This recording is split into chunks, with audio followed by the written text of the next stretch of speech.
Full Metal Alchemist.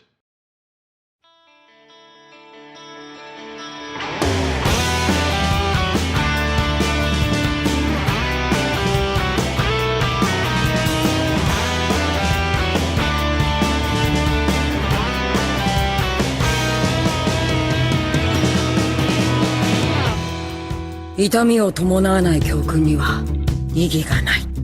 人は何かの犠牲なしには何も得ることはできないのだから。しかし、その痛みに耐え、乗り越えた時、人は何者にも負けない強靭な心を手に入れる。Lorsque la tragédie frappe et que leur mère leur est enlevée trop tôt pour des raisons naturelles, les frères Elric font un choix fatidique. Utilisant les dons de la connaissance de leur père, exploitant le puissant outil de l'alchimie, ils commettent le tabou ultime de l'art. Sans surveillance et ignorant les sombres conséquences, pour ramener leur mère bien-aimée, les frères Elric procèdent à la transmutation humaine. Malheureusement, leur mère ne revint pas d'entre les morts et ils perdent bien plus que leur innocence. Le bras et la jambe d'Edward sont échangés et Alphonse perd son corps tout en conservant son âme dans une armure qu'Ed lui greffe en utilisant son propre sang. Ils survivent à leur traumatisme, non entièrement intacts, corps ou esprit. Cette tragédie sanglante est la façon dont Ed gagne le surnom de Full Metal, un surnom qui décrit plus que l'acier de son bras et de sa jambe. Son esprit et éventuellement son cœur, par nécessité, sont faits de métal. Car après tout, pour le monde matériel scientifique, l'alchimie fonctionne selon le principe de l'échange équivalent. Pour que quelque chose soit créé, quelque chose de valeur égale doit être détruit ou déplacé. Le prix de leur erreur est presque mortel. Une grave leçon est servie aux deux jeunes garçons. Il n'y a pas de chemin facile, il n'y a pas de leçon indolore et la route de la rédemption n'est pavée que pour les persévérants. Cette erreur d'enfance et sa portée viscérale et horrible donnent le temps pour le reste de l'histoire à raconter, tout en informant les deux personnages principaux. Edward Elric personnifie la conduite, endurant les frondes du destin avec un sourire entêté.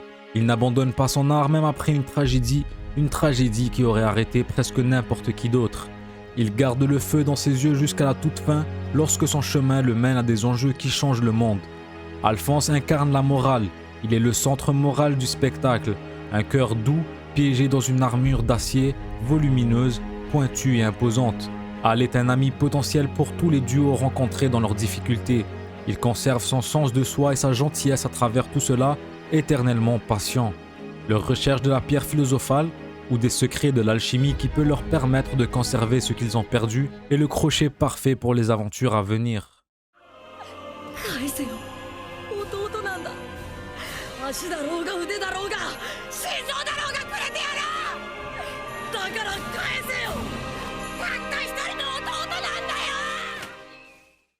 FMA propose un ensemble de personnages à tomber par terre. L'aspect le plus impressionnant de cette histoire sinueuse et itinérante est peut-être simplement le fait que chacun d'entre eux compte à la fin. Robuste et diversifié, chaque personnage a le temps de briller, de l'escadron loyal de Mustang aux intrus ambitions Xingez, au cap chimérique et à l'équipage de marginaux de Greed, aux soldats inconditionnels de Briggs et aux Ishvalans et les Rockbell. Chaque personnage est un nœud intégral sur la chaîne du récit, une pierre de touche récurrente dans le voyage des garçons Elric. Chaque personnage est vécu et reflété dans la tapisserie avec un rôle archétypal à jouer ou un cœur à toucher. Tous ces personnages et la minutie de leur plus petite influence momentanée, leur cœur mis à nu dans la forge des conflits conséquents du corps et de l'âme, montrent à quel point une personne est bien plus que son sang, son histoire ou son statut dans la hiérarchie de la société. Les garçons et les filles des campagnes deviennent des atouts géopolitiques inestimables et des alliés dans la lutte pour un monde meilleur. Les chiens de l'armée accèdent à des postes de direction et mènent des améliorations politiques significatives. Une femme au foyer façonne indirectement le nouveau monde. Un esclave sans nom rendu immortel par d'étranges et d'anciennes magies sauve la vie de tous les Amestriens. Par la simple question de leurs propriétés alchimiques et de leurs morceaux humains charnus, une personne n'est pas beaucoup plus qu'un sac de viande, de sang et d'eau. Les personnages d'FMA se rassemblent tous et font des différences dans le monde qu'aucun d'entre eux ne pourrait jamais espérer atteindre seul. Un est tout et tout n'est qu'un. Dans FMA, le chemin de chaque personnage finit par se croiser de manière convaincante. Chacun reçoit une motivation intrinsèque, un avenir pour lequel il se bat et des personnages envers lesquels il est redevable. Chaque personnage souffre et lutte dans son combat pour obtenir ce qu'il veut. Chacun a amplement le temps de rendre ses luttes valables. Certaines des meilleures scènes et épisodes de FMA sont à mi-parcours, lorsque tout le monde a été présenté et est sur la bonne voie, et que des plans sont élaborés au milieu du chaos des batailles en cours. Tous les objectifs sont en jeu à la fois, jonglés dans le récit, certains sont alignés et d'autres à contre-courant.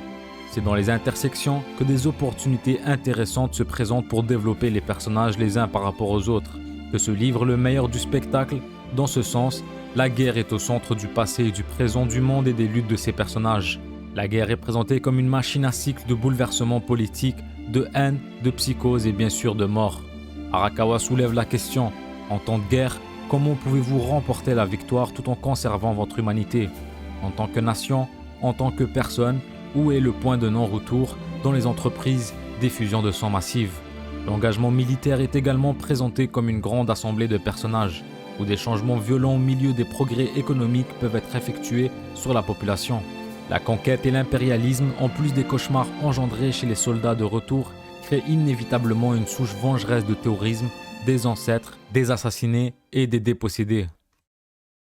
Alphonse, à la fin de la série, parle d'une version améliorée de l'échange équivalent sur lequel il travaille. Un processus renouvelé de réaction alchimique où quelque chose est ajouté à l'équation lorsque l'élément humain est sincèrement pris en compte. Al décrit peut-être le méliorisme, qui est la croyance que le monde peut être rendu meilleur par l'effort humain. À la fin, le public comprend qu'Alphonse et Edward Elric opèrent depuis longtemps sous cette métrique d'échange équivalent améliorée, dans toute leur interaction avec leurs amis, alliés et ennemis, tout au long de leur voyage. On peut avancer qu'Edward, Alphonse et Mustang sont des paragons pour ce genre de philosophie, des individus travaillant avec passion pour forger une croyance sur un monde qui peut être amélioré par leurs propres efforts laborieux. Appelez cela de l'optimisme radical, nos héros l'utilisent ici dans cet univers. De nombreux personnages jouent cela au cours de l'histoire, individuellement et collectivement. La vie, c'est beaucoup plus que seulement des échanges, des métiers et des équivalences. Il s'agit de se rassembler pour créer quelque chose de plus que la somme de ses parties. En tant qu'espèce, l'humanité s'est épanouie en coopérant pour un plus grand bien, pour des gains matériels plus qu'individualistes, mais cela n'est peut-être pas si clair ni si facile à voir pour ceux qui sont embourbés dans la guerre, consumés par leur pathologie et par leurs péchés. Rechercher des possibilités qui ne sont pas liées par des règles ou des lois, c'est ainsi que l'humanité progresse. Dans les péchés, les héros de FMA sont confrontés à leur propre inhumanité. Leurs ombres manifestées rendues violemment efficaces au service d'une entité consumée par les pires pulsions de l'humanité. Les homoncules sont des rappels hyper puissants des défauts de l'homme. La gourmandise est insensée, pathétique, mais aussi infiniment vorace. La paresse est une force nihiliste de la nature, plus rapide que tout autre, mais qui ne veut pas l'utiliser. La convoitise est après le pouvoir, la victoire et l'expérience brute. Et elle est aveugle par eux seuls. Les poursuivants dépendent de tous ceux qui l'entourent. L'envie envie l'humanité par-dessus tout, par leur compagnie et leur capacité à coopérer ensemble pour des mondes en dehors d'eux-mêmes. La cupidité affiche le plus d'humanité, peut-être dans le reflet de la cupidité étant le péché le plus profondément présent dans les masses de l'humanité. La colère déteste l'humanité pour sa faiblesse. Il est le combattant le plus fort du royaume pour soutenir efficacement ce sentiment de supériorité. Mais il est incapable de ressentir quoi que ce soit comme de l'amour pour qui que ce soit, en particulier pour lui-même. L'orgueil, consumé par l'arrogance et doutant toujours du pouvoir de l'humanité, perd lorsqu'il ne tient pas compte de leur altruisme et de leur sacrifice. En fin de compte, les homonculus, poussés par l'essence de chacun des 7 péchés capitaux, n'obtiennent leur victoire temporaire que lorsqu'ils peuvent effectivement profiter du penchant de l'humanité à céder à sa propre faiblesse. Et lorsque les individus s'unissent sans relâche pour protéger ce qu'ils aiment, unis luttant pour tout en dehors d'eux-mêmes, que les péchés perdent et meurent. Et leur père, en tant que boss final, sont les creusets qu'Ed et Al doivent surmonter pour construire le monde qu'ils peuvent imaginer. Un monde renforcé par leur volonté pleine d'espoir. Leur voyage est une série d'échanges et d'améliorations avec des amis et des ennemis, avec toutes les innombrables transactions qui se déroulent à l'intérieur de leurs propres âmes. La vengeance peut être vue comme un échange, le pardon une amélioration. Une conversation est un échange, la compréhension est une amélioration. Les personnages du bon côté au sein de FMA, les personnages que nous aimons, travaillent toujours pour être du côté de l'amélioration. Lorsqu'ils s'égarent, c'est parce que le péché d'intérêt personnel pathologique, les préjugés, la cupidité, la corruption et la voie ambitieuse vers le pouvoir s'ouvrent à eux. Continuez d'avancer est le mantra qu'Edward transmet à Rose dans le premier épisode. C'est celui dont il parle et essaye de vivre à partir d'une dure expérience personnelle. Lui et Alphonse, et à leur tour tous ceux qui commettent le tabou de la transmutation humaine et ouvrent le portail de la vérité, sont le mythe d'Icare personnifié. L'alchimie peut être vue comme un don paradoxalement maudit des dieux. L'humanité peut l'utiliser pour assouvir une soif de pouvoir à ses propres risques mortels. L'alchimie libère l'orgueil de l'humanité, son complexe divin intérieur, comme rien d'autre ne l'a jamais fait. C'est la manifestation d'un pouvoir ultime, étrange et toujours efficace. C'est ainsi qu'il conduit l'histoire et pourquoi Edward ne revint jamais sur son utilisation jusqu'à la toute fin. Il a le pouvoir de l'emmener là où il veut, sous le poids de ses péchés d'âge d'enfant. Pour un temps, c'est la seule voie à suivre pour lui.